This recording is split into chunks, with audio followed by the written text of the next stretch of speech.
نحمده ونصلي على رسوله الكريم. أعوذ بالله من الشيطان الرجيم. بسم الله الرحمن الرحيم. رب اشرح لي صدري ويسر لي أمري واحلل عقدة من لساني يفقهوا قولي واجعل لي وزيرا من أهلي. اللهم فقهنا في الدين. اللهم إني أسألك علما نافعا رزقا طيبا وعملا متقبلا آمين ثم آمين. السلام علیکم ورحمۃ اللہ وبرکاتہ. تفسیر سورہ البقرہ آیت نمبر 196. وَأَتِمُّ الْحَجَّ وَالْعُمْرَةَ لِلَّهِ، اور حج اور عمرے کو اللہ کے لیے پورا کرو. کل کے سبق کے آخری حصے میں ہم نے حج کے متعلق جو شریعت کے احکامات ہیں، اس کی فرضیت، اس کی قسمیں، اس کا طریقہ، اس سے ملنے والی تربیت اور سارے مناسک حج پر مختصر خلاصہ بیان کیا تھا تاکہ ہمارے لیے ان آیات کو سمجھنا آسان ہو جائے. یہاں پر اللہ حکم دے رہا ہے اتمو، تم تمام کرو.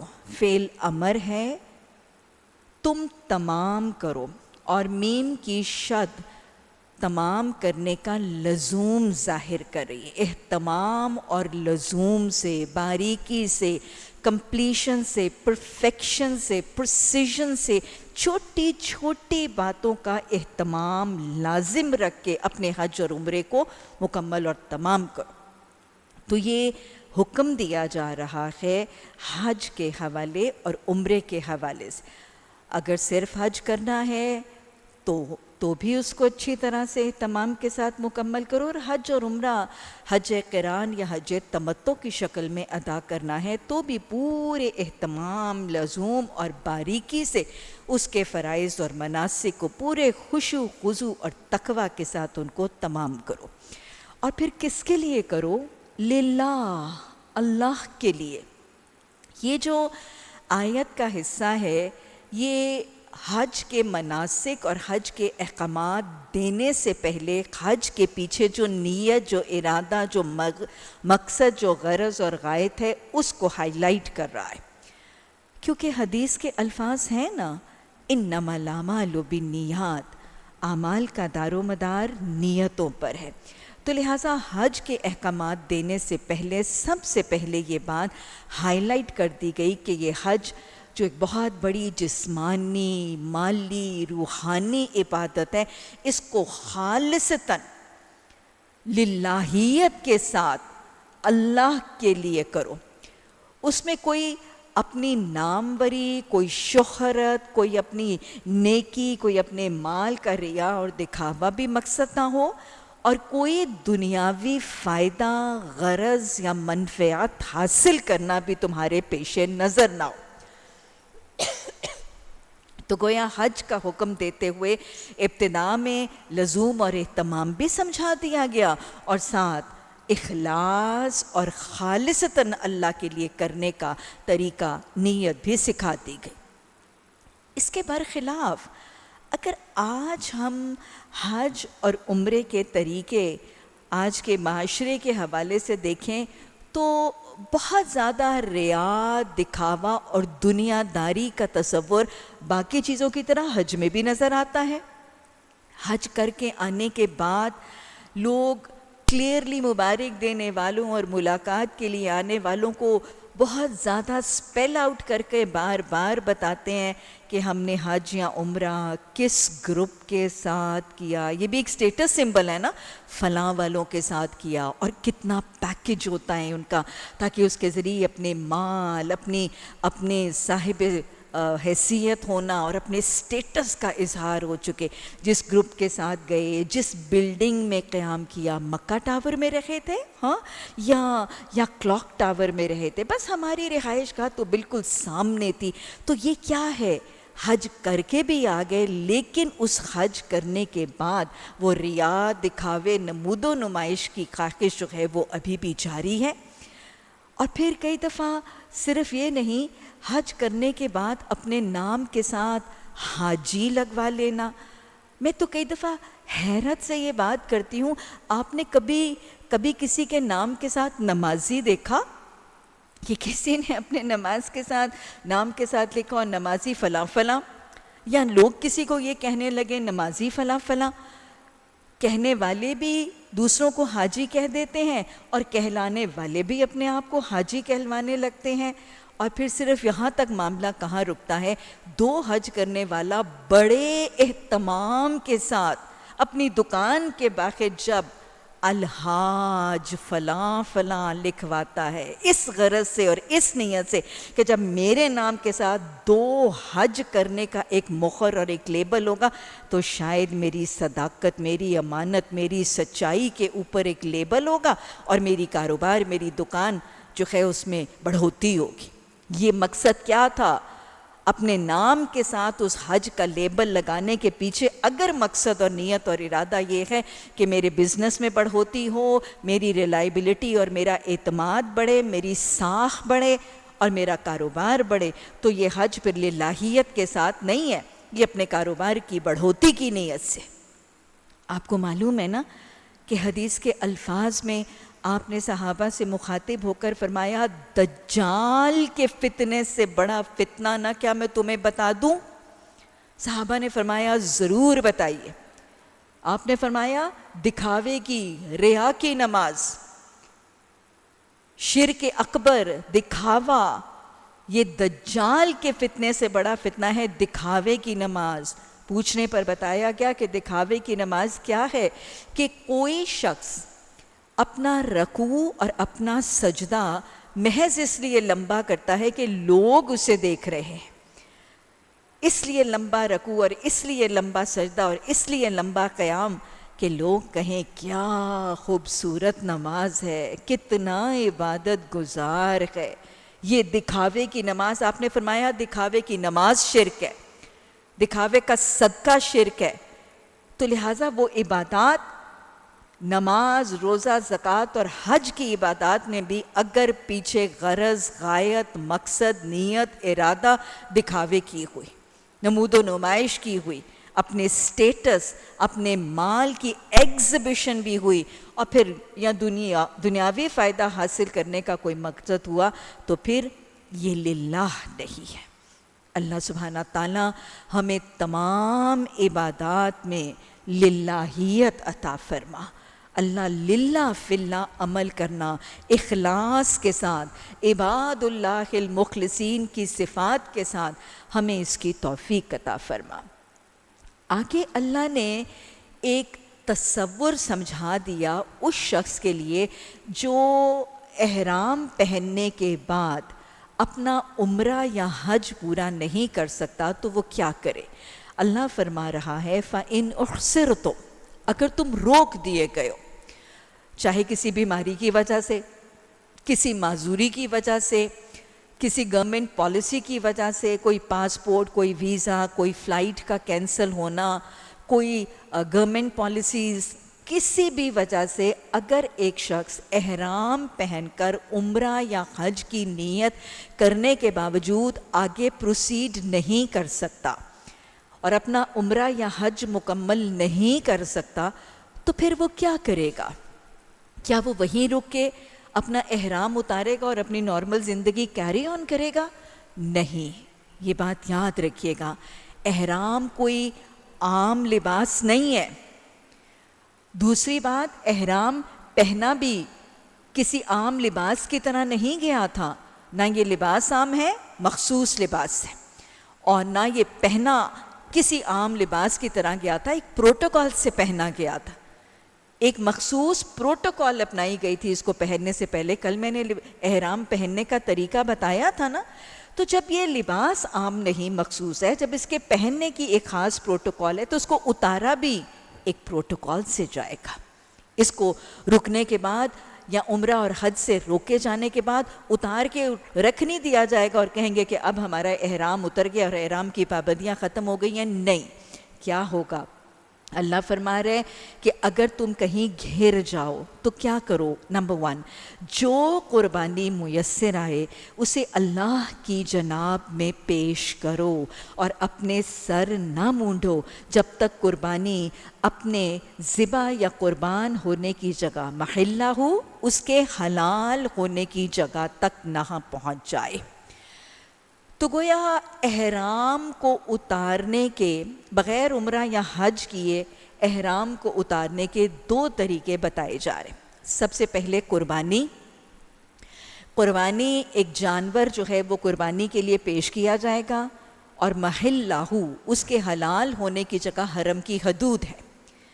تو گویا وہ احرام والا شخص ایک جانور حرم کی حدود میں قربانی دے گا اور جب قربانی ہو جائے گی تو پھر حلق یا قصر, سروں کا مونڈنا یا بالوں کا کتروانا, یہ 2 عمل کرنے کے بعد وہ احرام اتارے گا. ظاہر ہے یہ بھی عمرے کے مناسک ہیں اور یہ بھی عمرے کے لیے لازم ہے. اگر اسے طواف سے, مقام ابراہیم کے نوافل سے اور آب زمزم سے اور سعی, ان 4 مناسک سے اگر وہ محروم ہو گیا ہے تو پھر آخری 2 وہ کرے گا, قربانی بھی کرے گا اور حلق اور قصر بھی کرے گا. تو لہٰذا جو دور رہ کر رکاوٹ کی حالت میں وہ قربانی دے سکتا ہے وہ قربانی پہلے دے گا اور قربانی کے بعد حلق یا قصر کرے گا. تو اس پروٹوکول سے اس کو اپنا احرام اتارنے کی اجازت ہوگی.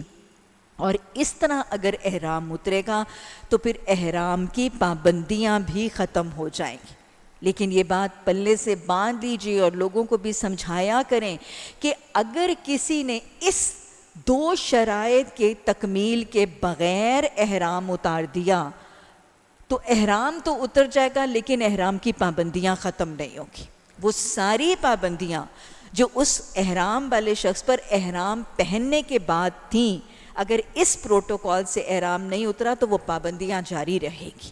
وہ ڈریس شاید اس کے جسم سے اتر جائے گا لیکن پابندیوں کی لیمیٹیشن ختم نہیں ہوگی. کوئی ازواجی تعلق اس کے لیے حرام رہے گا, خوشبو, بال توڑنا, وہ ساری پابندیاں اس کے لیے ویسے ہی رکھیں گی. تو اس لیے یہ بات سمجھنا اور لوگوں کو بتانا بھی شرعی حوالے سے ضروری ہے.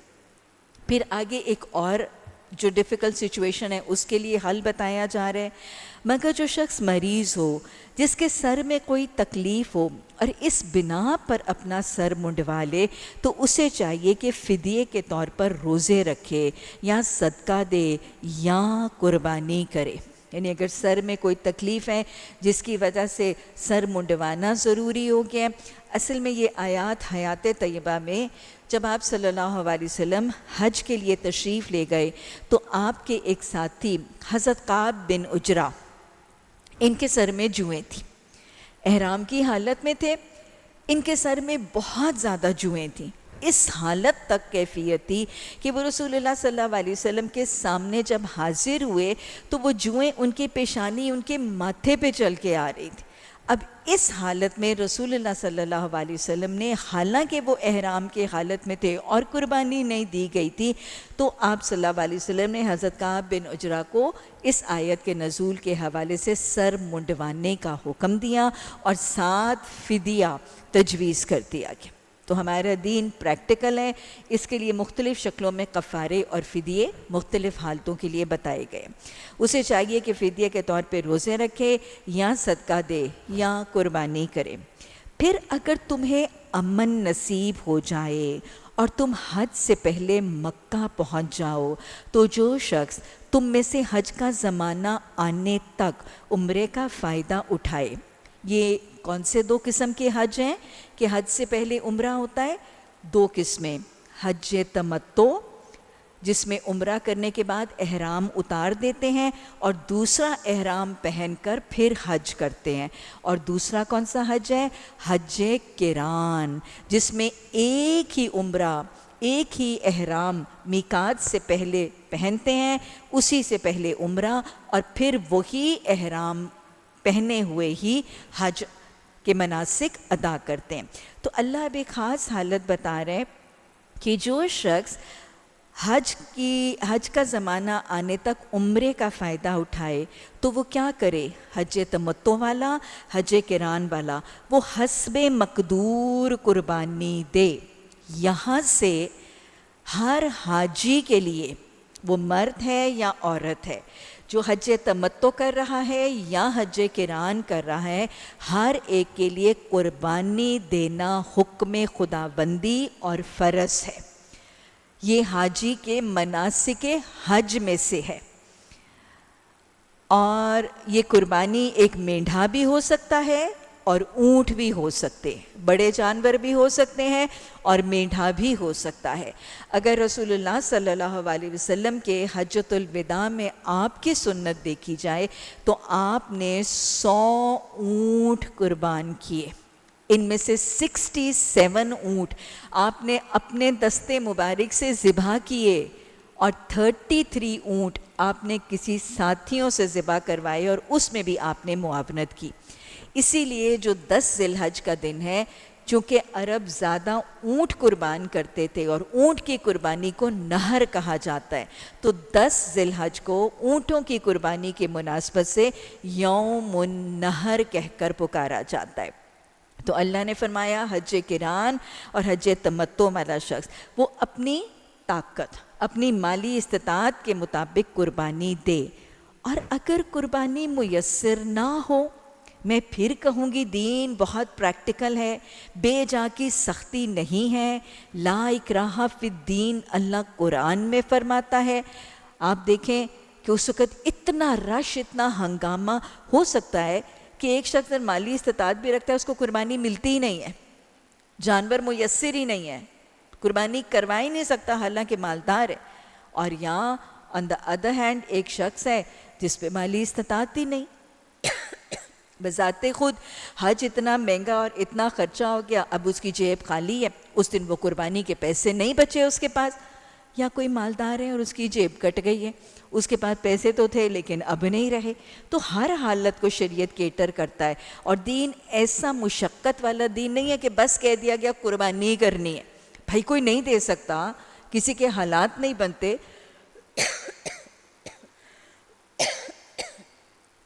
کسی کے حالات نہیں بنتے، کسی کی مالی استطاعت نہیں بنتی، تو الٹرنیٹیو بتایا جی. حج تمتع، حج قران میں قربانی تو واجب ہے، لیکن اگر قربانی میسر نہ ہو تو پھر کیا ہے؟ پھر الٹرنیٹیو 10 روزے رکھنے ہیں. ان 10 میں کیا ہے؟ 3 روزے حج کے زمانے میں اور 7 گھر پہنچ کے، اس طرح پورے 10 روزے رکھ لے. تو گویا قربانی کا الٹرنیٹیو پھر کیا ہے؟ جو مال خرچ نہیں کر سکتا پھر وہ روزے رکھ لے. 10 روزے ہیں، ان میں 3 حج کے دنوں میں. حج کے دن کون سے ہیں جس میں یہ روزے رکھے جائیں گے؟ 11، 12، 13. اس کی وجہ ایک تو یہ ہے کہ قربانی 10 کو دی جاتی ہے، 10 سے پہلے 8، 9، 10 تک تو اس شخص کو پتہ ہی نہیں ہے کہ اس سے ہو سکتا ہے وہ قربانی، اس کا خیال ہو میں قربانی دے سکتا ہوں لیکن نہ دے سکے. اس لیے 8، 9، 10 اس میں یہ روزے نہیں رکھے جائیں گے. اور دوسری وجہ یہ ہے کہ 8، 9، 10 یہ انتہائی مشقت کے دن ہیں، بڑے ہیکٹک دن ہیں. ایک جگہ پہنچ رہے ہیں، پھر وہاں سے چل کے کہیں اور جا رہے ہیں، پھر آگے پہنچ رہے ہیں. تو یہ تینوں دن جسمانی لحاظ سے تھکاوٹ اور مشقت کے دن ہے، فزیکل ایکسرشن کے دن ہے. تو اس میں روزے کا تصور نہیں ہے. اور مور اوور 10 کو جب اسے پتہ چلے گا کہ میں قربانی نہیں دے سکتا تو اگلے 3 دنوں میں وہ حاجی جس نے قربانی نہیں دی وہ 11، 12، 13 یعنی ایام تشریق کے روزے رکھے گا اور باقی 7 جو ہیں وہ اپنے گھر آ کے ادا کرے گا. اللہ کے ان احکامات کی خلاف ورزی سے بچو اور خوب جان لو اللہ سخت سزا دینے والا ہے۔ حج کے مہینے سب کو معلوم ہے، کل ہی حرمتوں والے مہینے کی بات ہوئی تھی، رجب عمرے کا مہینہ، ذی قعد، ذی الحج اور محرم، یہ حج کے 3 مہینے ہیں۔ حج کے مہینے سب کو معلوم ہے، جو شخص ان مقرر مہینوں میں حج کی نیت کرے اسے خبردار رہنا چاہیے۔ یہاں سے آگے احرام کی پابندیاں جو قرآن نے بتائی ہیں اس کا بیان ہے۔ کیا ہے کہ جو فَمَنْ فَرَضَ فِيهِنَّ فِي الْحَجِّ فِيهِنَّ الْحَجَّ، ان 3 مہینوں میں جو حج کا ارادہ کرتا ہے کیا کرے؟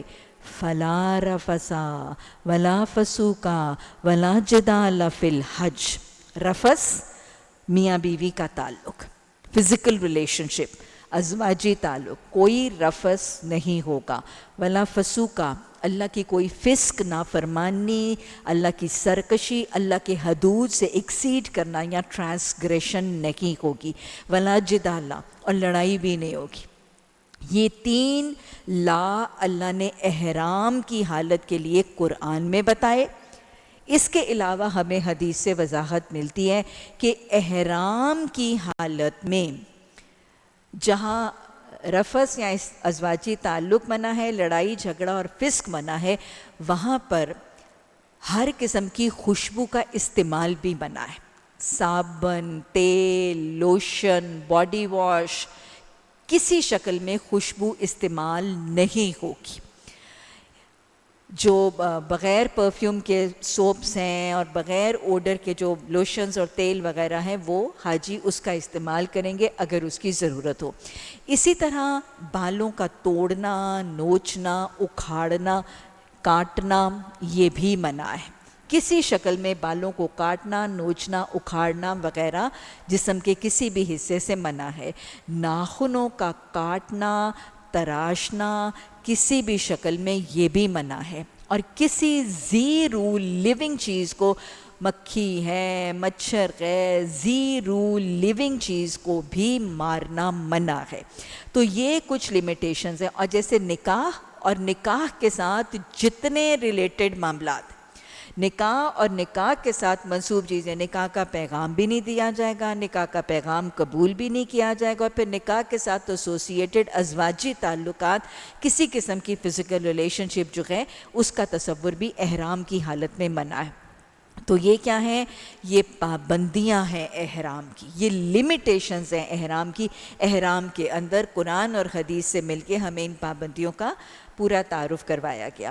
اور پھر جو کوئی نیک کام تم کرو گے وہ اللہ کے علم میں ہے۔ سفر حج کے لیے زاد راہ ساتھ لے جاؤ۔ یہاں سے آگے اللہ سبحانہ تعالیٰ نے جو مشرکین مکہ نے حج میں خود ساختہ طور پر کچھ تبدیلیاں کر لی تھی ان کی نفی کر کے صحیح طریقہ بتایا گیا۔ یہ بات ہم پہلے بھی کر چکے ہیں۔ آپ کو پتہ ہے کہ مشرکین مکہ کا دین ابراہیمی تھا، وہ اپنے آپ کو ابراہیمی دین پر کہتے تھے نا، لیکن حضرت ابراہیم علیہ السلام جو توحید پرست تھے اور توحید کا تعارف کرواتے تھے، اس دین کو انہوں نے بہت حد تک بدل رکھا تھا، یہاں تک کہ مسلماً حنیفاً وما کان من المشرکین، حضرت ابراہیم علیہ السلام وہ ان کے پیروکار جو اپنے آپ کو دین ابراہیمی پر کہتے ہیں، 360 بت انہوں نے حرم میں آباد کر رکھے تھے۔ تو اسی طرح انہوں نے مناسک حج میں بھی بہت تبدیلیاں کر رکھی تھی۔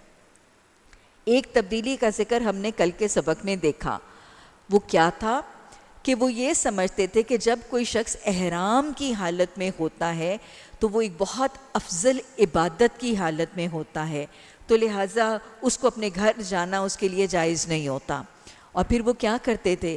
احرام کی حالت میں اپنے گھر کے آگے والے دروازوں میں داخل ہونے کی بجائے وہ پچھواڑے سے آتے تھے۔ تو اللہ نے کہا کہ نہیں، کیا کرو؟ فَأْتُوا الْبُيُوتَ مِنْ أَبْوَابِهَا، اپنے گھروں میں اپنے فرنٹ ڈور سے آیا کرو، چھپ چھپا کے پچھواڑے سے آنے کی کوئی ضرورت نہیں ہے، اور ویسے اللہ کا تقویٰ کیا کرو، اللہ سے ڈر کے معاملہ کرو۔ تو لہٰذا وہ جو ان کی غلط روی تھی کہ گھروں میں احرام میں داخل ہونا منع ہے، اس کی نفی کی گئی۔ اب دوسرا تصور، وہ یہ سمجھتے تھے اور کہتے بھی یہی تھے کہ ہم جب حج یا عمرے کا ارادہ کر لیتے ہیں، ہم جب احرام پہن لیتے ہیں تو ہم تو اللہ کے مہمان ہیں، ہمارا تو میزبان اللہ بن جاتا ہے جو ہمیں اپنے گھر کی مہمان نوازی نواز رہا ہوتا ہے۔ تو بس جب اللہ ہمارا میزبان ہے تو پھر اس پر توکل اور اس پر ریلائنس کا معاملہ ہے کہ ہم اپنے ساتھ کچھ نہ لے کر چلیں، کہ اتنا بڑا رب، خالق مالک رازق رب ہمارا مہمان ہے اور ہماری مہمان نوازی کر رہے ہیں، اور ہم اپنے ساتھ اپنا سامان اور اپنا زاد راہ لے کر جائیں، یہ تو اس کے شایان شان ہی نہیں ہے اس میزبان کی۔ تو لہٰذا کیا کرتے تھے، اپنے گھروں سے احرام پہن کر کوئی اپنی ضروریات زندگی، کوئی اپنی نیسیسٹیز آف لائف، کوئی کموڈٹی ساتھ نہیں لے کر جاتے تھے کہ ہمیں تو اللہ پہ توکل ہے، اللہ خود ہی ہماری مہمان نوازی کرے گا۔ اور اینڈ آف دا ڈے ہوتا کیا تھا، ارے ضروریات زندگی تو انسان کے ساتھ لگی ہیں نا۔ توکل کا یہ مطلب تو نہیں ہوتا کہ اللہ سبحانہ تعالیٰ آسمان سے کپڑے اور کھانا اور اس ضرورت کی چیزیں اتارے گا۔ اب وہاں جاتے تھے، سامان اور زاد راہ لے کے نہیں گئے ہوتے تھے، ضرورتیں ان کے ساتھ تھی، پھر وہاں جا کے فقیر بن جاتے تھے اور پھر وہاں پہ سوال کرتے تھے، وہاں پہ مانگنے لگتے تھے۔ تو اللہ نے نفی کر دی، کیا کیا کرو، وَتَزَوَّدُوا، جو ضروریات زندگی ہیں، جو بیسک نیسیسٹیز آف لائف ہیں، ان کو اپنے ساتھ لے کے جاؤ۔ اور ویسے بہترین زاد راہ کون سا ہے، تقویٰ لے کر جاؤ۔ یہ بات میں بارہا بتا اور سمجھا چکی ہوں کہ یہ جو تمام عبادات ہیں نا، ان تمام عبادات کی تربیت اور ان کی ٹریننگ کا مقصد تقویٰ کا حصول ہے۔ روزے کیوں فرض کیے گئے تھے، کُتِبَ عَلَيْكُمُ الصِّيَامُ كَمَا كُتِبَ عَلَى الَّذِينَ مِن قَبْلِكُمْ لَعَلَّكُمْ تَتَّقُونَ۔ روزوں کی فرضیت کا حکم بھی تقویٰ کا حصول تھا، اور حج کا حکم بھی کیا ہے، تقویٰ ہی کا حصول ہے۔ تو دوسری ان کی غلط روی کو نگیٹ کیا گیا اور صحیح طریقہ سمجھا دیا گیا، سامان لے کر جاؤ اور بہترین چیز جو اپنے ساتھ لے جاؤ گے اور وہاں سے لاؤ گے وہ تقویٰ ہے۔ بس اے ہوش مندو، میری نافرمانی سے پرہیز کرو۔ اگلی غلط روی، اگر حج کے ساتھ تم اپنے رب کا فضل بھی تلاش کرتے جاؤ تو اس میں کوئی مضائقہ نہیں۔ رب کا فضل تلاش کرنے کا مطلب ہے کاروبار کرنا، کوئی اپنی روٹی روزی کمانے کا، ارننگ کا کوئی طریقہ اختیار کرنا۔ یہ مشرکین مکہ کی تیسری غلط روی تھی۔ یہ کہتے تھے کہ حج تو ایک عبادت ہے، اور اگر ہم حج کرنے کے لیے احرام پہن کر نکلتے ہیں اور مناسک حج پورے کرتے ہیں تو پھر یہ تو خالصتاً دنیا داری ہوگی کہ اگر ہم حج کے دوران کاروبار بھی کرنے لگے، ہم کوئی تجارت یا کاروبار اگر احرام کی حالت میں حج کے دنوں میں کریں گے تو یہ دینداری کے خلاف ہے اور یہ خالصتاً دنیاوی کام ہے۔ ہم دین کی عبادت کے لیے اور دینی فریضے کے لیے نکلے ہیں تو بس ہم دینی کام ہی کریں گے، ہم دنیاوی دھندے اور کاروبار کے اندر نہیں الجھیں گے۔ اللہ نے اس کی نفی کر دی، اللہ نے اس کو نگیٹ کر دیا۔ ہمارا دین بہت پریکٹیکل ہے۔ ابھی آگے جا کے بھی میں آپ کو بتاتی ہوں کہ حج کی اجتماعیت کا ایک مقصد اور ایک فائدہ یہ بھی ہوتا ہے کہ ساری دنیا کے مسلمان اکٹھے ہوتے ہیں اور ان کو تجارت کا بہترین موقع مل رہا ہوتا ہے۔ تو لہٰذا حج کے دنوں میں تجارت، کاروبار، بزنس یا ٹریڈ اگر سائیڈ بائی سائیڈ کر لیا جائے تو یہ گناہ نہیں ہے، یہ منع نہیں ہے۔ اس سے مسلمانوں کے انٹرنیشنل اور بین الاقوامی تجارتوں کو، ایکسپورٹ کو، امپورٹ کو بھی چار چاند لگنے کا امکان ہے۔ تو یہ غلط روی بھی نگیٹ کر دی گئی۔ اگلی بات، پھر جب عرفات سے چلو تو مشعر الحرام، مشعر الحرام کا دوسرا نام کیا ہے، مزدلفہ۔ مشعر الحرام یعنی مزدلفہ کے پاس ٹھہر کر اللہ کو یاد کرو، اور اس طرح یاد کرو جس کی ہدایت اس نے تمہیں کی ہے۔ یہ کیا تھا، مشرکین مکہ، خاص طور پہ قریش مکہ، یہ اپنے تکبر میں آ کے ایک غلط کام کرتے تھے. یہ کہتے تھے کہ ہم قریش مکہ ہیں، ہم خانہ کعبہ کے متولی ہیں، ہم حرم کے مجاور ہیں، ہم حاجیوں کے خادم ہیں، اور اپنے آپ کو اپنے تفاخر میں آ کے کہتے تھے کہ ہم تو حمص ہیں اور ہم مجاور اور متولی اور خادم ہم حرم کی حدود سے باہر نہیں نکلیں گے حج میں. چونکہ ہم مجاور اور خادم ہیں تو اس لیے ہم اپنے حج میں بھی حرم کی حدود کے اندر ہی رہیں گے. اور یہ جو مزدلفہ کا میدان ہے نا، مشعر الحرام یا مزدلفہ، یہ حرم کی حدود سے باہر ہے.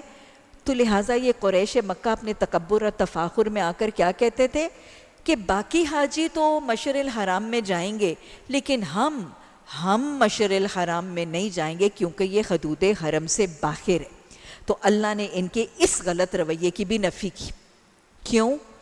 کیونکہ مزدلفہ میں رات کا قیام کرنا، 9 ذی الحج یوم عرفہ کی رات کا قیام، یہ مناسک حج میں سے ہے. تو اگر کوئی یہ فریضہ ادا نہیں کرتا تو اس کا حج مکمل نہیں ہوتا. تو اللہ نے قریش مکہ کی تفاخر میں آئی ہوئی غلط روی کا انکار کیا اور اللہ نے فرمایا کہ تم بھی وہاں سے لوٹو جہاں سے سب لوگ پلٹتے ہیں. منا کہاں سے لوگ پلٹتے ہیں؟ مزدلفہ سے لوگ منا واپس آتے ہیں نا. تو اللہ نے کہا پھر جہاں سے اور سب لوگ پلٹتے ہیں تم بھی وہیں سے پلٹو اور اللہ سے معافی چاہو، یقیناً وہ معاف کرنے والا، رحم کرنے والا. یعنی جو پچھلے سالوں میں تم اپنے سیلف کریٹڈ تکبر میں آ کر مزدلفہ میں نہیں جاتے تھے اور اپنے حج کے اس مناسک میں سے ایک مناسک کی کمی کرتے تھے تو اللہ سے بخشش طلب کرو، اور آگے سے عرفات سے جو لوگ مزدلفہ اور مزدلفہ سے لوگ واپس منا آتے ہیں تم بھی مزدلفہ ہی سے منا واپس آیا کرو. اب اس کے بعد مشرکین مکہ کی ایک اور غلط روی. پھر جب اپنے حج کے ارکان ادا کر چکو، حج کے ارکان کب مکمل ہو جاتے ہیں؟ 10 ذی الحج. یوم النحر میں جب رمی بھی ہو جاتی ہے، قربانی بھی ہو جاتی ہے، حلق، قصر، طواف زیارہ، سعی سب کچھ ہو جاتا ہے، احرام بھی اتر جاتا ہے، میل کچیل بھی اتر جاتی ہے، احرام کی پابندیاں بھی ختم ہوتی ہے، تو مناسک حج پورے. اب ایام تشریق 11، 12، 13 یہ 3 ذی الحج کی تاریخیں، ان کو ایام تشریق کہا جاتا ہے. ایام تشریق میں مشرکین مکہ کا ایک اور غلط طریقہ تھا. یہ منا میں جب بیٹھتے تھے تو یہ کیا کرتے تھے؟ شعر و شاعری تو ادب کی عربوں میں ویسے ہی بہت رائج تھی. یہ ان دنوں میں بیٹھتے تھے اور اپنے آباء و اجداد، اپنے انسیسٹرز، مختلف قبیلے تھے نا، مختلف قبیلوں کے لوگ اپنے اپنے قبیلے کے آباء و اجداد کے فخر، ان کی بہادری، ان کی جرتوں کے قصے شاعرانہ انداز میں گاتے رہتے تھے اور بس یوں ہی وہ 2-3 دن گزارتے تھے. تو اللہ نے اس کی نفی کر دی. اللہ نے کہا کیا کرو؟ فَاذْكُرُوا اللَّهَ، تم اللہ کا ذکر کرو. کیسے؟ كَذِكْرِ آبَاءَكُمْ، کہ جیسے پہلے تم ایام تشریق میں بیٹھ کے اپنے باپ دادا، اپنے آباء و اجداد، اپنے انسیسٹرز کے تفاخر کے شعر و شاعری کی محفلیں برپا کر کے ان کے ذکر کرتے تھے نا اور ان کی تعریفوں کے گن گاتے تھے. اب باپ دادا کی تعریفوں کی بجائے کس کی تسبیح کرو؟ اللہ کا ذکر کرو، اللہ کی پاکی، بزرگی، بڑائی بیان کرو. تو گویا ایام تشریق میں 11، 12، 13 میں منا میں قیام ہے، اور منا کے قیام کے دوران کثرت سے ذکر. وہ ذکر چاہے نماز، قرآن کی تلاوت یا سماعت، تسبیحات، درود، دعائیں، استغفار اور بخشش. یہاں پر احرام چکے اتر چکا ہے، اب حجاج اکرام تلبیہ نہیں پڑھیں گے لیکن ذکر الہی مختلف شکل میں جاری رکھے گا. تو اللہ نے فرمایا جب اپنے حج کے ارکان ادا کر چکو تو جس طرح پہلے اپنے آباء و اجداد کا ذکر کرتے تھے اس طرح اب اللہ کا ذکر کرو، بلکہ اس سے بھی بڑھ کر، مگر اللہ کو یاد کرنے والے لوگوں میں سے بہت فرق ہے۔ اب اس کے بعد دعا کا طریقہ سکھایا جا رہا ہے، کیونکہ حج کیا ہے؟ حج باقی عبادات کی طرح دعا کی قبولیت کا ایک بہت خوبصورت طریقہ اور موقع ہے۔ تو حج میں دعاؤں کا ادب اور سلیقہ سکھایا جا رہا ہے کہ اللہ کو یاد کرنے والے لوگوں میں سے بہت فرق ہے۔ ان میں سے کچھ لوگ کیسے دعائیں کرتے ہیں؟ ربنا آتنا فی الدنیا، ہاں وہ دعا کرتے ہیں اللہ ہمیں دنیا کی خیر و برکت دے۔ حج میں گئے ہیں، حج میں دعائیں کرتے ہیں اپنے دنیا کے کاروبار کی، کوٹھیوں کی، جائیدادوں کی، اپنے بچوں کی، بس دنیا کی دعائیں کر کے آ جاتے ہیں۔ ہاں کیا خیال ہے؟ قبولیت دعا کا موقع ہے، دنیا تو مانگنی ہے، ضرور مانگیں، بیماروں کی شفا بھی مانگیں، گمراہوں کی ہدایت بھی مانگیں، دنیا کی آسانیاں اور سہولتیں بھی مانگیں، نعمتوں کے زوال سے دعا بھی مانگیں، سب کچھ مانگیں، لیکن صرف دنیا تو نہ مانگیں۔ کتنا خوبصورت دعاؤں کی قبولیت کا موقع ہے۔ تو اللہ نے کہا ہے ایک دعا کرنے والا حاجی تو ایسے دعا کرتا ہے کہ اللہ مجھے دنیا میں ہی سب کچھ دے دے۔ اللہ نے کہا جو صرف دنیا مانگ کے آئے گا، اللہ نے فرما دیا وَمَا لَهُ فِي الْآخِرَةِ مِنْ خَلَاقٍ، پھر اس کا آخرت میں کوئی حصہ نہیں، تم مانگ کے ہی دنیا آئے ہو، بس تمہاری دنیا تمہیں وہاں پہ دے دوں گا۔ وَمِنْهُمْ مَنْ يَقُولُ، لیکن انہی حاجیوں میں سے کوئی ایسا بھی ہے، کیا کہتا ہے؟ ایک دعا جس کو اللہ نے پسندیدہ قرار کر کے کوٹ آن کوٹ کہا ہے کہ کوئی ایسی خوبصورت دعا بھی کرتا ہے، ربنا آتنا فی الدنیا حسنۃ وفی الآخرۃ حسنۃ وقنا عذاب النار۔ تو گویا یہ پسندیدہ دعا بھی ہے حج کے لیے، اور پسندیدہ ترجیح اور پیمانہ بھی ہے ایک حاجی کے لیے۔ اللہ نے کہا کہ بہتر شخص کون سا ہے، بہتر اور عمدہ دعا کس کی ہے؟ جو دنیا بھی مانگتا ہے، آخرت بھی مانگتا ہے۔ کیا کہتا ہے؟ اے ہمارے رب ہمیں دنیا میں بھی بھلائی دے اور آخرت میں بھی بھلائی دے، اور آخرت میں کیا کر؟ وقنا عذاب النار، ہمیں آگ کے عذاب سے بچا دے۔ ایسی دعا اور ایسے دعا کرنے والوں کے لیے اللہ نے کہا اولئک لہم نصیب مما کسبوا واللہ سریع الحساب، یہی وہ لوگ ہیں، ایسے لوگ ہیں جو اپنی کمائی کے مطابق دونوں جگہوں میں، کہاں پہ؟ دنیا میں بھی اور آخرت میں بھی، دونوں جگہ اپنا حصہ پائیں گے، اور اللہ کو حساب چکاتے کچھ دیر نہیں لگتی۔ تو گویا یہ دعا وہ ہے جو اللہ نے حج کے احکامات اور مناسک جہاں اللہ بتا رہا ہے، حج کی غلط رویاں جہاں اللہ ہائی لائٹ کر کے صحیح طریقے سمجھا رہا ہے، وہاں اللہ نے جو صحیح دعا خود مینشن کر کے بتائی ہے وہ کوٹ کی گئی ہے۔ گویا یہ دعا ایک حاجی کے لیے کثرت سے کرنا پسندیدہ ہے، صرف قرآن میں تجویز نہیں کی گئی، نبی مہربان صلی اللہ علیہ وسلم کی سنت میں بھی حج کے دوران یہ دعا کثرت سے کرنا ثابت ہے، خاص طور پہ طواف کے دوران، آخری چوتھا حصہ چکر کا، سعی کے دوران، اور پھر وقوف عرفات میں بھی یہ دعا کرنا کثرت سے نبی صلی اللہ علیہ وسلم کی سنت سے ثابت ہے۔ اور دوسری بات، یہ دعا بھی ثابت ہے اور یہ پیمانہ بھی ثابت ہے کہ ایام حج میں احرام کی حالت میں جب دعاؤں کی قبولیت کی لاٹری نکلی ہوئی ہے تو صرف دنیا نہیں مانگنی، کیا مانگنا ہے؟ آخرت بھی ساتھ مانگنی ہے، یہ دعا بھی لازم رکھنی ہے، لیکن اس کے علاوہ بھی جو دعائیں مانگیں ان میں اعتدال کے ساتھ دنیا کے ساتھ آخرت کو شامل رکھنا ہے۔ اللہ ہمیں فکر آخرت عطا فرما، غم آخرت سے آشنا کر دے، اور اللہ سفر عدم کی تیاری ہم سب کے لیے آسان اور ممکن کر دے۔ اس کے بعد اللہ نے فرمایا وَاذْكُرُوا اللَّهَ فِي أَيَّامٍ مَّعْدُودَاتٍ، وہ جو تھوڑے سے گنتی کے دن ہیں، کتنے ہیں؟ 11، 12، 13، ان میں کیا کرو؟ ان میں اللہ کا ذکر کرو۔ اب ذکر کتنے دن کرو؟ دونوں آپشنز بتائی گئیں. فَمَن تَعَجَّلَ فِي يَوْمَيْن کہ جو 2 دنوں میں جلدی کرے، یعنی 11-12 کے بعد 12 ہی کو منا سے نکل جائے. فَلَا إِثْمَ عَلَيْهِ اس پر کوئی گناہ نہیں. یعنی 11 سٹے کرے منا میں، 12 سٹے کرے اور پھر 12 کو وہ منا سے چلا جائے تو اس پر کوئی گناہ بھی نہیں ہے اور اس کے مناسک حج پورے بھی ہو گئے. لیکن اللہ نے فرمایا وَمَن تَأَخَّرَ جو تاخیر کرے، یعنی 12 کو نہ نکلے، تاخیر کرے، کیا کرے؟ 13 کو نکلے. فَلَا إِثْمَ عَلَيْهِ اس پر بھی کوئی گناہ نہیں. گویا دونوں آپشنز موجود ہیں. 12 کو نکلنا بھی درست ہے بشرطے کہ ان دنوں میں رمی بھی کی جائے گی، مناسک پورے کیے جائیں گے، ذکر کیا جائے گا، تسبیحات اور دعائیں کی جائیں گی. تو یہ سارے کرتے کرتے اگر کوئی 12 کو نکلنا چاہتا ہے تو 12 کو نکل جائے گا، کوئی گناہ نہیں ہے، مناسک پورے ہیں. اور اگر وہ 11 کو بھی نکلے گا تو بھی اس پر کوئی گناہ نہیں کہ اس نے زیادتی کر لی. اس نے زیادتی کر لی، نہ اس کی زیادتی پر اور تاخیر پر گناہ.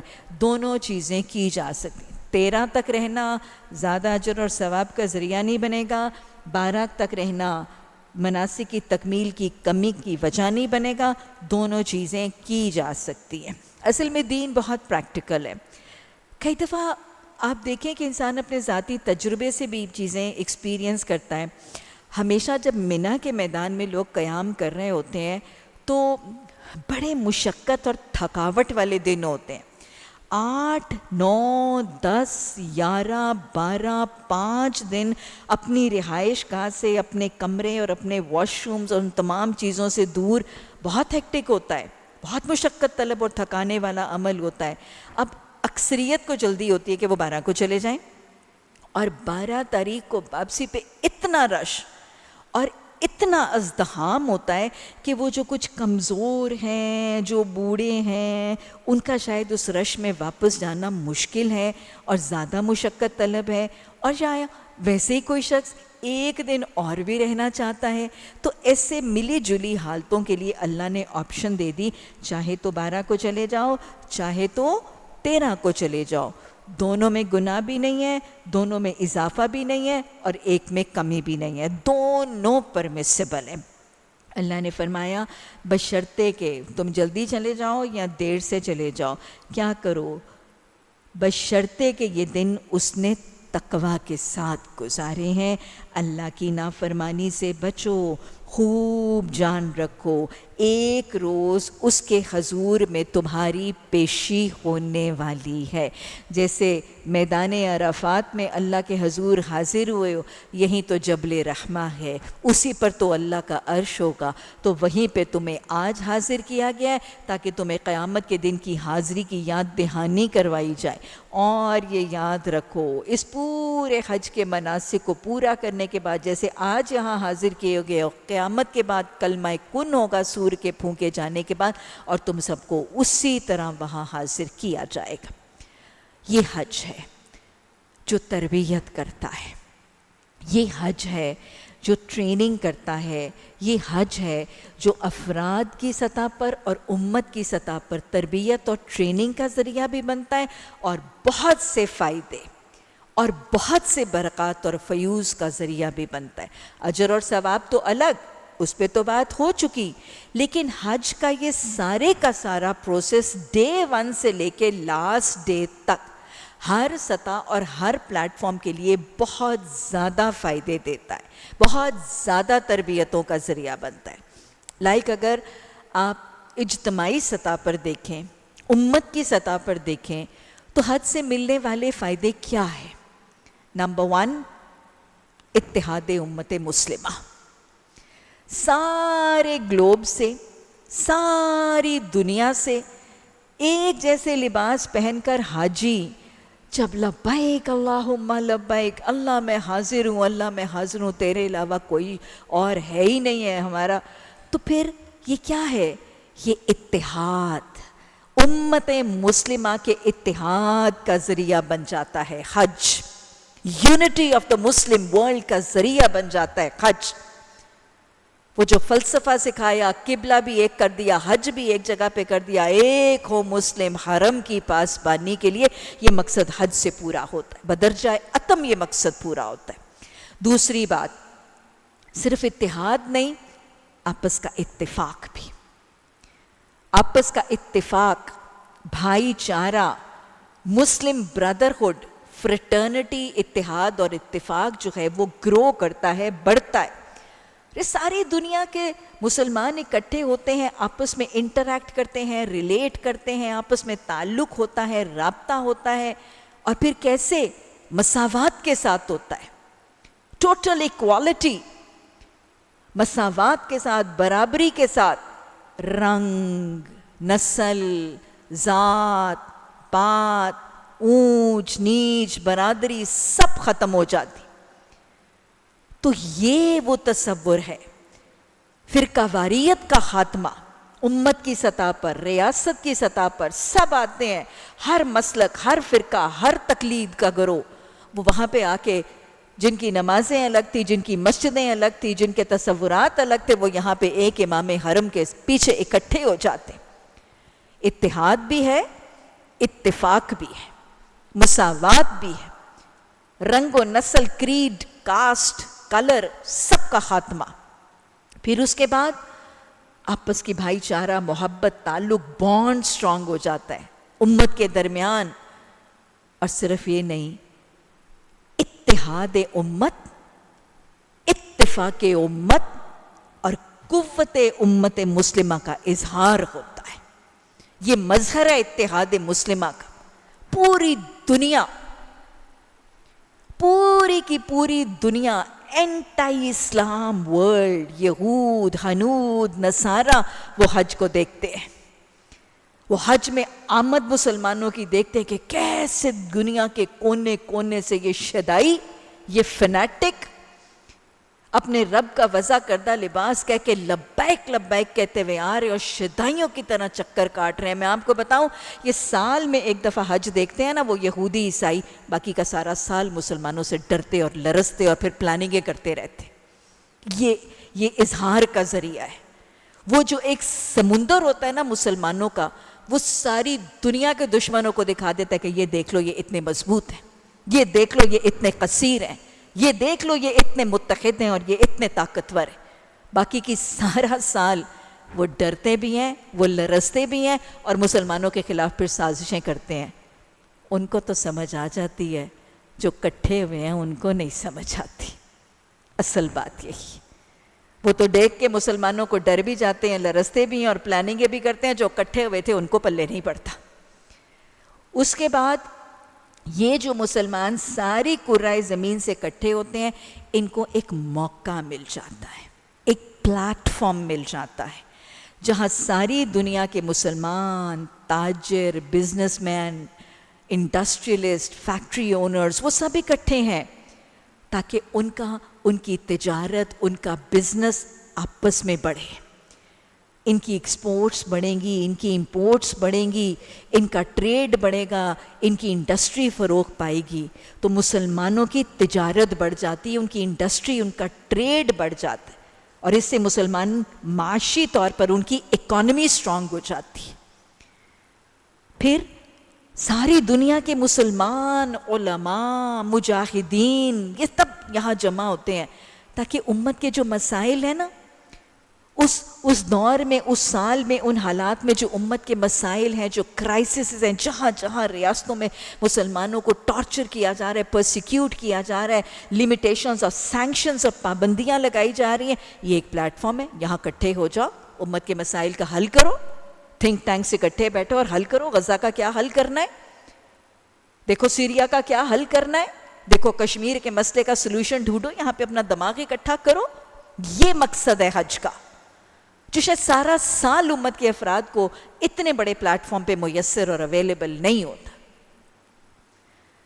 لیکن بس افسوس، صد افسوس، حج آتا ہے اور حج چلا جاتا ہے، گزر جاتے ہیں ایام حج، ساری دنیا کے مسلمان، حکمران، اکابرین، مجاہدین، علماء اکٹھے ہوتے ہیں لیکن اتحاد پھر بھی نہیں ہوتا.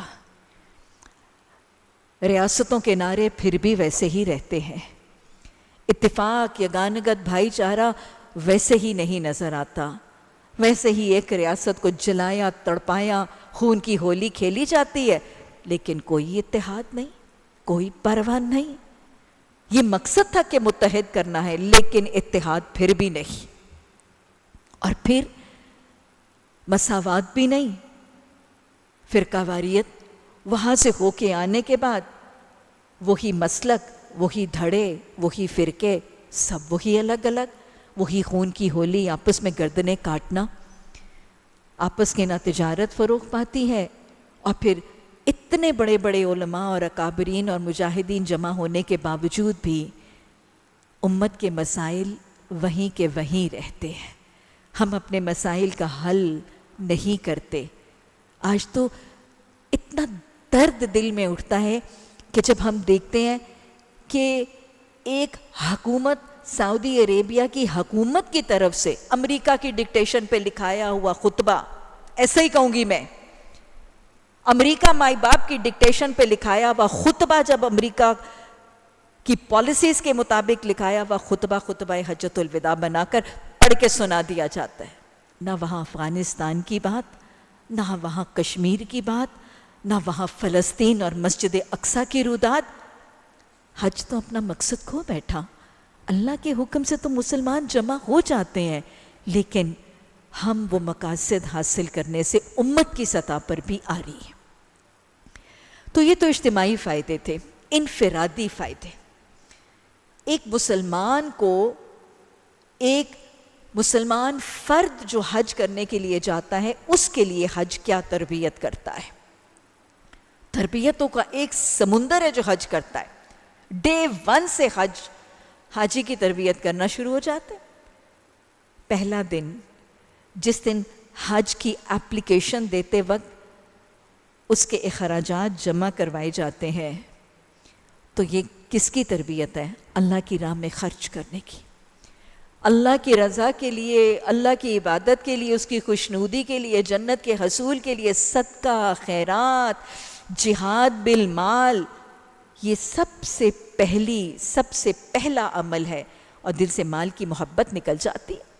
تو یہ پہلا سٹیپ ہے جو حج کا تربیت کرتا ہے، دل کو مال کی محبت سے خالی کر کے اللہ کی راہ میں للہ فلہ مال خرچ کرنے کی تربیت، پہلی تربیت. اس کے بعد اگلا مرحلہ، جب حاجی اپنے گھر سے نکل آتا ہے، حج کے سفر کے لیے چلتا ہے، تو یہ کتنی بڑی تربیت ہے، ہجرت فی سبیل اللہ کی. اپنے کاروبار کو، اپنے بزنس کو، اپنی فیکٹری کو، اپنی انڈسٹری کو، اپنے آفس کو، اپنے گھر کو، اپنے بچوں کو، اپنے پیاروں کو اللہ کے سپرد کر کے، اللہ پر توکل کر کے نکل آتا ہے. کس کی تربیت ہے؟ ہجرت فی الارض. انفقوا فی سبیل اللہ کی بھی تربیت ہو گئی، اور ہاجروا فی سبیل اللہ کی بھی تربیت ہو گئی. پھر سارا کچھ چھوڑ کے وہ حاجی تنہا نکل جاتا ہے. نہ وہ گھر ہے، نہ وہ کمفرٹس ہیں، نہ وہ لگژریز ہیں، نہ وہ ایمینٹیز ہیں، نہ وہ سہولتیں ہیں. کیا تربیت ہو رہی ہے؟ شکر کی، ذکر کی، صبر کی، اور سب سے بڑھ کے توکل کی. وہ سب چیزیں جن پر میں اتنی ڈیپینڈنٹ تھی، وہ میں سب چھوڑ آئی ہوں. مجھے اللہ پر بھروسہ ہے. حسبی اللہ، حسبنا اللہ. گھر بھی پیچھے چھوڑ دیا، جائیداد اور پراپرٹی گھر والے بھی چھوٹ گئے، مجھے اللہ کافی ہے. یہ حج توکل کی تربیت کرتا ہے. اور پھر تھوڑا بھی مل جائے اس میں بھی گزارا ہو جاتا ہے. قناعت کی تربیت. اور پھر حج کا لباس، حج کی رہائش کا وہ سب کچھ، وہ زبردست تربیت کرتا ہے. کس چیز کی؟ سادگی کی. حج میں جب جاتے ہیں، سیدھا سادہ درویشانہ لباس پہن کر بھی میری شان میں کوئی کمی نہیں ہوئی. ہاں، میرے درجے، میرے مرتبے میں کوئی کمی نہیں ہوئی ہے، بلکہ الٹا کیا ہوا، اس نے تو میرا درجہ اللہ کے ہاں اور بڑھا دیا. تو سادگی، لباس کی سادگی، طعام کی سادگی، قیام کی سادگی، کتنی چیزوں کی سادگی ہے جو ہمیں ہمارا حج سکھا دیتا ہے.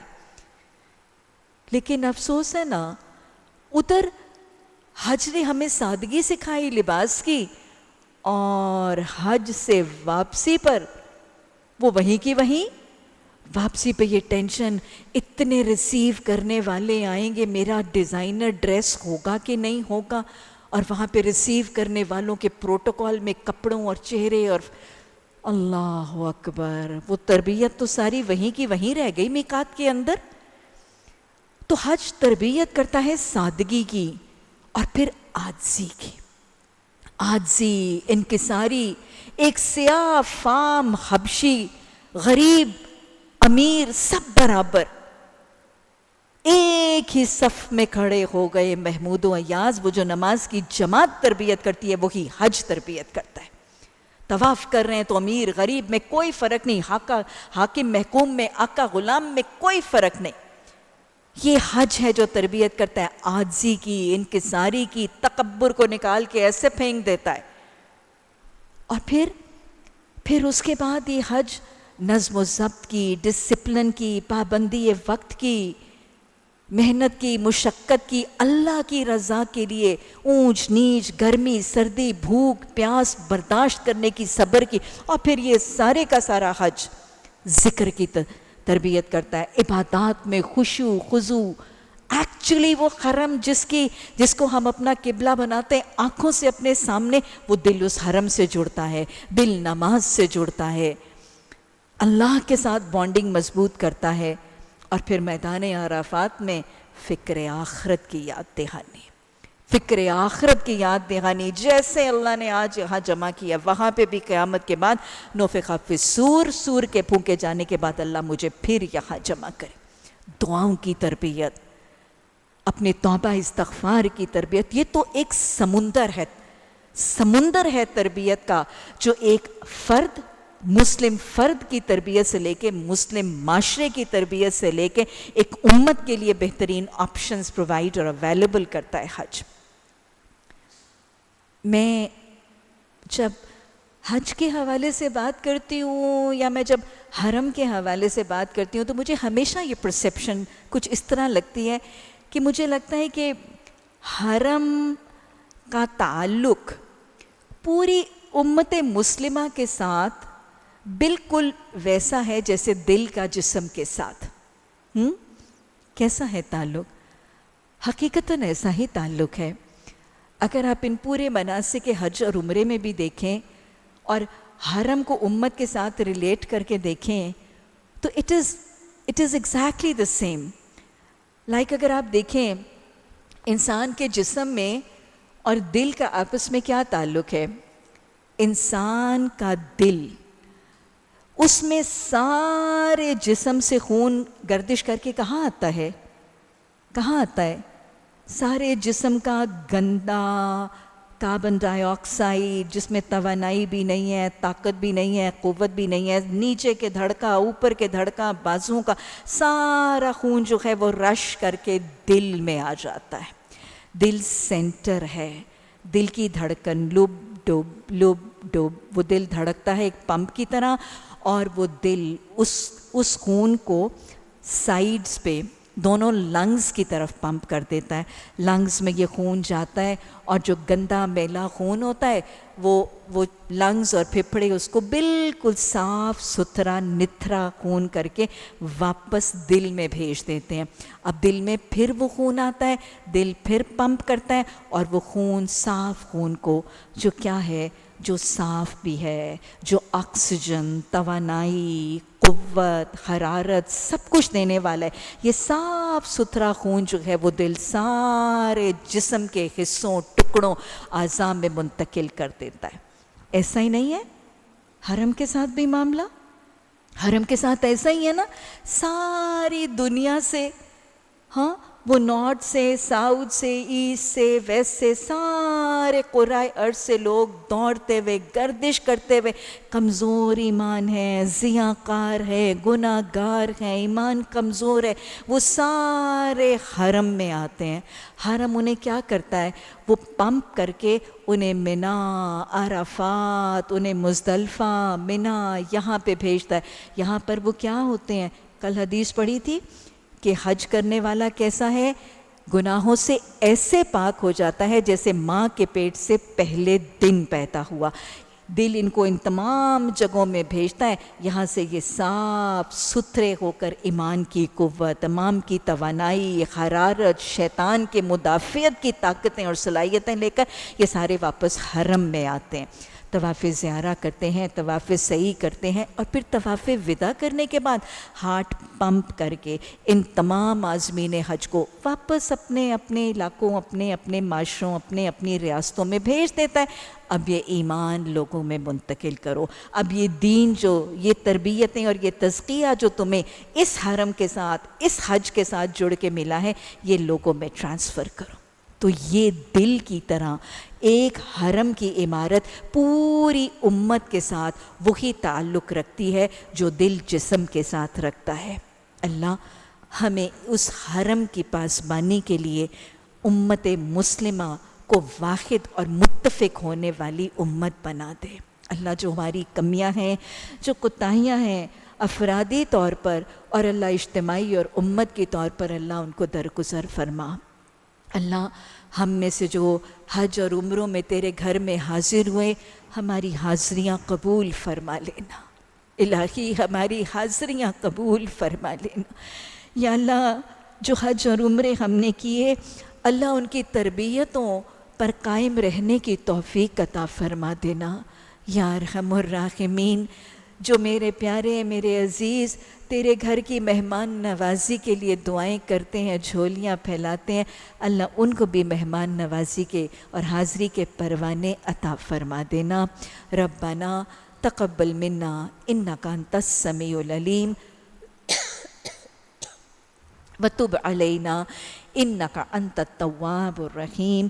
ربنا لا تزغ قلوبنا بعد اذ ہدیتنا وہب لنا من لدنک رحمہ انک انت الوہاب۔ سبحانک اللہم وبحمدک نشہد ان لا الہ الا انت نستغفرک ونتوب الیک۔ سبحان ربک رب العزۃ عما یصفون وسلام علی المرسلین والحمد للہ رب العالمین۔ آمین ثم آمین۔ فیس بک، آپ کو ہماری انتظامیہ کی طرف سے ہمارے فیس بک کے کویسچن آنسرز کے گروپ، اس کا لنک آئے گا، کائنڈلی اس کو کلک کریں۔ وی ول ایکسیپٹ یور انویٹیشن، اور ہمارے اس کویسچن آنسر کے گروپ میں شامل ہو جائیے۔ اس میں ایڈ ہونے سے ایک تو ہمارے ان لائیو سیشنز میں، جیسے آپ ہماری یہ ریکارڈنگ آپ کو مل رہی ہے، ویسے ہی ہمارا کویسچن آنسر سیشن بھی انشاءاللہ اگلے ہفتے سے twice a week, every Monday and every Tuesday, اس کلوز جو فیس بک کا گروپ ہے اس میں ہم اس کو براڈ کاسٹ کریں گے، so that like you can just stay with us. صرف آپ ہمارا کورس اور اس کا لیکچر نہ سنیں، اس کے بعد جو ہمارا کویسچن آنسر سیشن ہے وہ بھی آپ اس گروپ میں ہمارے ساتھ شامل ہو جائیں۔ اس گروپ کے لنک کو ایکسیپٹ کیجئے، اس گروپ میں انٹر ہو جائیں۔ ایک تو ہمارے یہ کویسچن آنسر سیشنز آپ کو اویلیبل ہو جائیں گے، اور سیکنڈلی اس میں I think if not less than like 1000-2000 سوال اس میں رینڈملی جو آپ کے ذہنوں میں آتے رہتے ہیں ہمیشہ، you can always scroll and find see those questions also. وہاں پہ وہ سارے کویسچنس موجود ہیں جو ہماری روزمرہ زندگی میں ہمارے ذہنوں میں آتے ہیں، اور وہاں پہ پوری ان چیزوں کی ریکارڈنگ موجود ہے۔ سو پلیز نیکسٹ ویک انشاءاللہ ہم زوم سیشن کی بجائے ہم اپنے فیس بک کے گروپ ہی میں براڈ کاسٹ اپنا کویسچن سیشن کریں گے۔ آج ہم سیشن اس لیے نہیں کر رہے سو دیٹ آپ اس گروپ میں انٹر ہو جائیں، اور پھر انشاءاللہ تعالیٰ اللہ کے حکم سے نیکسٹ ہفتے سے منڈے ٹیوزڈے کو یہ لائیو سیشن ہمارا پروسیڈ کرے گا۔ فی امان اللہ۔ And then moreover I will also request کہ آپ پلیز، ہم بار بار یہ بات کرتے ہیں نا کہ بلغ ما انزل الیک من ربک، کہ جو تم تک پہنچتا جاتا ہے وہ لوگوں تک پہنچا دیں۔ تو میرا خیال ہے آج تو یہ شیطان کا آلہ جو ہمارے ہاتھوں میں ہے، اس آلے میں ہمیں اپنی نگاہوں کو اور کانوں کو بہت ضبط کرنے کی ضرورت ہے، لیکن ہمارے پاس دعوت اور تبلیغ کا بھی بہت کنوینئنٹ اور ایزی پلیٹ فارم اویلیبل ہے. All what you need to just spread this is like what, آپ کو صرف شیئر پہ کلک کرنا ہے، اور اس شیئر کے کلک کرنے کے ساتھ آپ کے پیج سے وہ پتہ نہیں کتنے ہزاروں اور لاکھوں تک پہنچے گا، اور پھر انشاءاللہ نیکی کا رستہ دکھانے والا بھی ویسا ہے جیسے نیکی کرنے والا. تو اس میں ضرور سستی بھی مت کیا کریں، اور میرا خیال ہے بخل بھی مت کیا کریں. اللہ ہمیں سستی، کاہلی سبھی سے بچائے، اور دین کی دعوت کی اشاعت میں اللہ ہمیں شیطان کے وسوسوں اور اکساہٹوں سے بچائے. So please do help us spread these words of Quran and Hadith as far as you can. فی امان اللہ.